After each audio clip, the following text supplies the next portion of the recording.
अगर मैं आपको बोलूं आई am going for lunch with my friends, is this sentence correct? तो आप सोचोगे कि यस मैम, वैसे तो ठीक ही लग रहा है, कोई प्रॉब्लम नहीं लग रही इसमें। But what if I told you that this sentence is grammatically incorrect? जब भी हम लंच पे जाते हैं या डिनर पे जाते हैं या पार्टी में भी जाते हैं, तो we always say I am going to lunch, I am going to dinner, I am going to party. तो फॉर नहीं लगता, टू लगता है। Welcome to Mansarovar Law Center.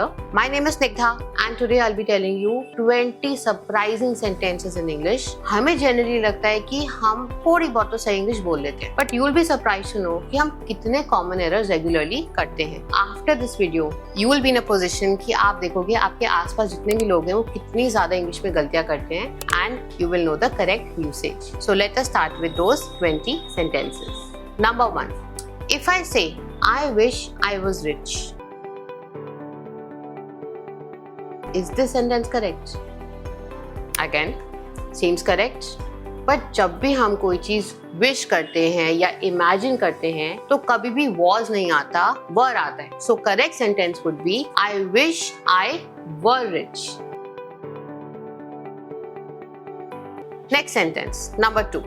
Rahul is my family member. Correct or not?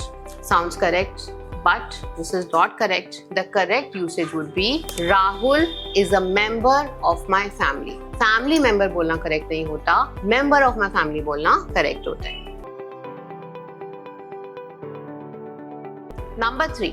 What is your good name?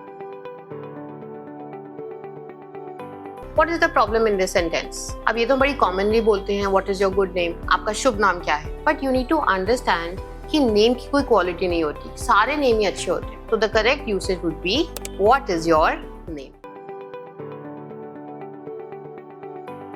Number 4. Rahul as well as his friends are working. Rahul as well as his friends are working. Sounds correct? पर जब भी हम use करते हैं as well as, तो हमेशा जो पहला सब्जेक्ट होता है उसके हिसाब से हम सिंगुलर या प्लूरल क्या यूज करेंगे वो देखते हैं। तो Rahul as well as his friends is working, because Rahul तो सिंगुलर है, तो Rahul as well as whosoever, Rahul is working. Number 5. कल मैं गैजेट खरीदने गई थी और मुझे शॉपकीपर ने बोला ma'am this is the most unique feature of this device. तो मेरे को लगा कि ये तो गलत बोल रहे हैं, क्या गलती है इसके अंदर, please see. He said ma'am this is the most unique feature. Unique का मतलब ही होता है कि सबसे स्पेशल, उसके आगे मोस्ट लगाना गलत हो जाएगा। So this is the unique feature of our device is the correct usage, most unique बोलना गलत हो जाएगा। Number 6. If I say that the 3 brothers shared the property between them, will that be correct? So, जब भी 2 से ज्यादा लोग होते हैं, 3 या 3 से जब ज्यादा लोग हो गए, तो कभी भी आप between word नहीं यूज करते, you use the word among. So the correct usage would be the 3 brothers shared the property among themselves, not between themselves. Number 7. हम बहुत बार कुछ भी मार्केट से खरीदते हैं और उस पे लिखा होता है If you will buy this, you will get a free gift.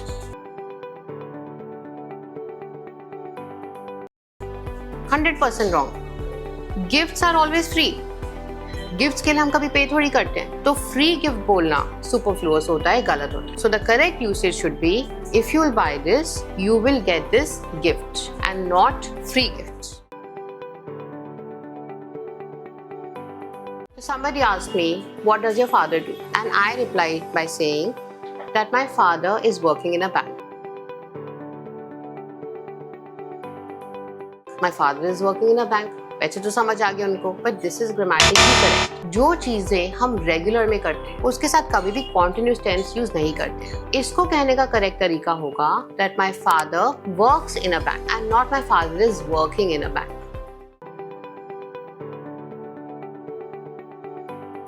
So, मैं आपको कॉमन एरर्स के बारे में बता रही थी और मुझे कॉल आया, तो मैंने कॉल उठा के बोला कि I am busy right now, I will reply back shortly. Is this correct? ये तो बड़ी कॉमनली हम सब बोलते हैं, बट रिप्लाई कहने का मतलब ही होता है कि मैं आपको वापस से कनेक्ट करूँ. रिप्लाई बैक बोलना is wrong. So it should be I will reply shortly, not reply back shortly. Suppose आपका कोई फ्रेंड है जो पढ़ नहीं रहा है और एग्जाम बिल्कुल हेड पे आ गए हैं एंड आपने उसको बोला please study, it's high time you study. It's time you study. What is problem in this? Problem is that जब भी हम बोलते हैं it's time या it's high time, उसके साथ हमेशा past tense use करते हैं. So it's time you studied. That is the correct form. या it's high time you studied, not study. Studied. We always use the past tense. Alright? Number 11, आप कहीं गए meeting के लिए और आपको काफी देर वेट कराया एंड आपने उनको एंड में गुस्से में बोला that I have been waiting since 5 hours. Is this sentence correct? No. देखो, जब भी हम एक ड्यूरेशन बताते हैं 5 घंटे, 4 घंटे, 2 घंटे, तो सिंस नहीं आता, फॉर आता है. So the correct sentence would be I have been waiting for 5 hours. But अगर हम एक स्टार्टिंग पॉइंट बताते हैं कि मैं 12 बजे से वेट कर रहा हूँ, मैं 2 बजे से वेट कर रहा हूँ, तब आप यूज कर सकते हो since. So you can say like this that I have been waiting for 5 hours since 12 o'clock. Number 12, one of your book is with me. What is the problem in this sentence? So here I'm trying to say कि आपकी books में से एक book मेरे पास. So ये कहना कि one of your book is with me is wrong. One of your books is with me. हम बहुत commonly बोल देते हैं that Rahul is one of my friend. No, Rahul is one of my friends. She is one of my colleague. No, she is one of my colleagues. So one of के बाद हमेशा plural word ही use हो सकता है. Number 13, my cousin sisters are visiting me this week. So कभी भी cousin के बाद sisters या brothers नहीं लगता. You are supposed to say my cousins are visiting me this week. तो cousin word is complete in itself. cousin brother या cousin sister बोलना गलत होता है. Number 14, despite of being unwell, she went to her office. Sounds pretty much correct, but the problem is that despite के बाद off नहीं आता. या तो हम बोल सकते हैं in spite of being unwell, she went for whatever her work. या फिर आप बोलो despite being unwell, but despite के बाद of cannot be used.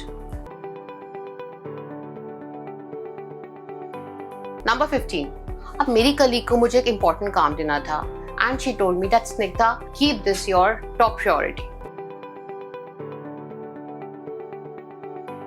So I told her that okay, relax and understand one thing. Top priority बोलना गलत होता है. It is only priority. Priority का मतलब ये होता है कि ये काम को आप सबसे ज्यादा importance दो. तो जब हम बोलते हैं top priority, तो वो जाता है superfluous. So what she could have said, Snigdha, keep this your priority, not top priority.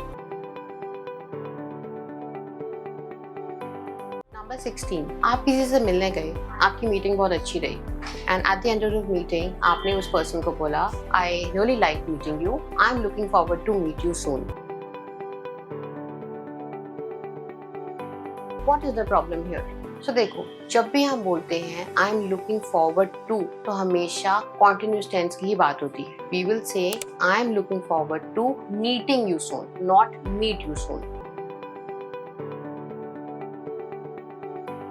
Number 17, मुझे चाय ज्यादा पसंद है कॉफी से, तो मैंने बोला I prefer tea over coffee या I prefer tea than coffee. Coffee sounds okay, sounds correct. I have been able to convey the meaning, but grammatically the problem is that prefer के साथ हमेशा जो preposition आता है that is to. So I prefer tea to coffee. I prefer tea to juice. Okay, तो prefer के साथ हमेशा to use होता है. Number 18. तो मेरी एक friend है, she was not taking her studies seriously, and I went up to her and I told to her that suppose if you fail in the exam, what will you do?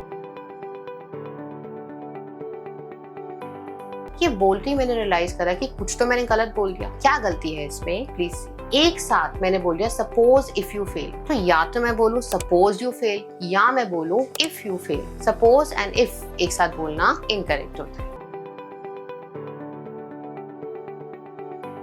Number 19. उसी friend को मैंने बोला that if you will fail in the exams, you will not get promoted in the next class. ये बोलते हुए फिर मुझे लगा मैंने कुछ गलत बोल दिया। क्या बोला मैंने उसको? If you will fail in the exam, you will not get promoted in the next class. गलती यहाँ पे ये है कि मैंने एक ही सेंटेंस में दो बारी will बोल दिया। If you will fail, you will not get promoted. ऐसा करना गलत होता है। आप एक सेंटेंस में एक ही बार will बोल सकते हैं। So the correct sentence would be if you fail, not if you will fail. If you fail the exams, you will not get promoted in the next class. Number 20. अब मेरी इन सब बातों पे मेरी उस फ्रेंड ने मुझे बोला that doesn't matter, I am far more prettier than my classmate. I stopped her and I told her that what you're saying is grammatically incorrect. Far more prettier. आप नहीं बोल सकते। या तो आप सिंपली बोलो I am more pretty या आप बोलो I am prettier. Far more prettier. आप इतने सारी comparative degrees एक साथ यूज नहीं कर सकते। So the correct usage would be I am prettier than my classmates.